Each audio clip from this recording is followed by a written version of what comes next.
আপনার ফোনটা যদি আপনার নিজেরই হয় তাহলে পুলিশ কি ইচ্ছা করলেই সেটা খুলে সবকিছু দেখতে পারে? একটু ভাবুন, আপনার গ্যালারিতে কি আছে, হোয়াটসঅ্যাপে কার সঙ্গে কথা বলেন, কোন ছবি রাখেন, এসব কি পুলিশ চাইলে যে কোনো সময় দেখতে পারে?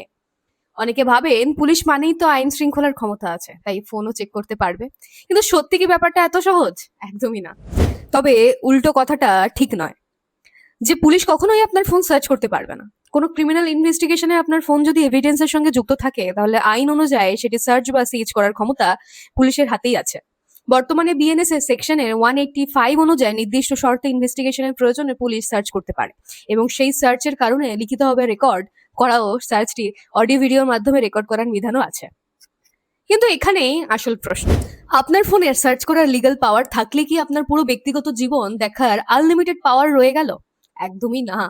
কারণ প্রাইভেসি আর্টিকেল 21 এর অধীনে ফান্ডামেন্টাল রাইটস, সুপ্রিম কোর্ট বলেছে প্রাইভেসি অ্যাবসলিউট নয় ঠিকই, কিন্তু প্রাইভেসিতে হস্তক্ষেপের জন্য legal basis, legitimate state aim এবং প্রপোর্শনালিটির মতো কনস্টিটিউশনাল রিকোয়ারমেন্টস থাকতে হবে।